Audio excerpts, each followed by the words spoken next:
Em nome do Pai, do Filho e do Espírito Santo. Amém. Amados irmãos e irmãs, é com muita alegria que nós estamos aqui para juntos estudar e meditar o Evangelho. A igreja nos apresenta para esta terça-feira da 28ª semana do Tempo Comum. O texto de hoje se encontra lá em Lucas 11, versículos de 37 até o 41, que nos diz assim. Naquele tempo, enquanto Jesus falava, um fariseu convidou-o para jantar com ele. Jesus entrou e pôs-se à mesa. O fariseu ficou admirado ao ver que Jesus não tivesse lavado as mãos antes da refeição.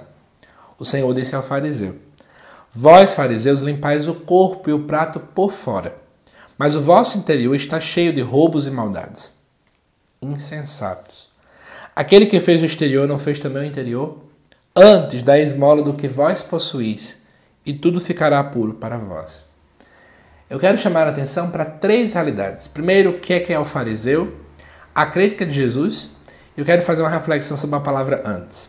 Bom, primeira coisa importante, né? O fariseu, o que era um fariseu naquele tempo? Eram pessoas extremamente religiosas, que conheciam as Escrituras. Eram pessoas que estavam à frente da religião, respeitadas pelo povo, mas que tinham um grande problema. Amavam aquela coisa do faço o que eu digo, mas não faço o que eu faço.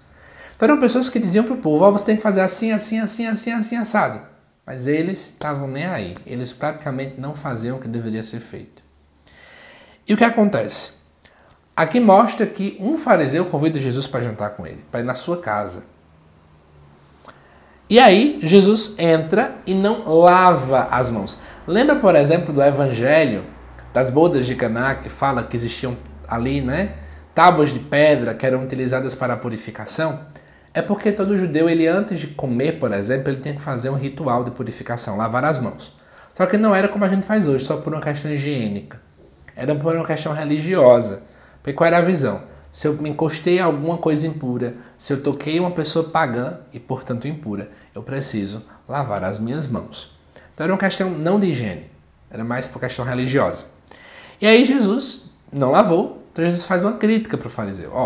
Você se preocupa tanto em lavar as coisas que são externas, em buscar não sujar sua mão com impurezas, como vocês colocam, mas você está esquecendo também de limpar o seu coração.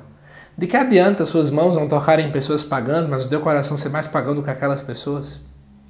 De que adianta você, por exemplo, não tocar por uma mulher que está menstruada, que era uma impureza naquele tempo, mas o teu coração viver pensando coisa errada, você matar outras pessoas, você perseguir outras pessoas, você fazer isso ou aquilo outro. Isso também vale para a gente. Não adianta apenas viver, amados irmãos e irmãs, com um rosto de alguém que vive a santidade, quando o nosso coração está longe, quilômetros de distância de Deus. Por fim, Jesus faz uma frase que eu quero chamar a atenção sobre ela. Muita gente, quando pega esse texto, diz assim: tá vendo? De que adianta ir para a igreja? Deus não quer que ninguém vá para a igreja. Ele só quer que você seja santo e ponto final. Parece que a gente está indo contra a Bíblia, né, quando fala isso. Gente, olha o que diz no versículo 41. Antes dai esmolas do que vós possuís, e tudo ficará puro para vós. Antes.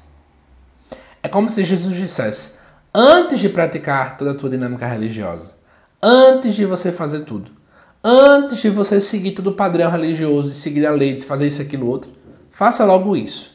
Só que se ele colocou a palavra antes, é porque depois você vai ter que fazer toda aquela dinâmica. Jesus não era contra as práticas religiosas. Ele era contra essa hipocrisia de viver focando numa coisa em detrimento de outra. Que nós possamos entender, Jesus não é contrário de modo algum à santidade, contrário às práticas religiosas. Ele é contrário a uma prática religiosa vazia. É uma prática que parece que é totalmente desligada da vida, né? É uma fé sem conectividade com a vida. Que nós possamos pensar isso hoje, à luz desse Evangelho. Que Deus te abençoe, amado irmão e irmã. Se você puder, compartilhe esse vídeo com mais pessoas.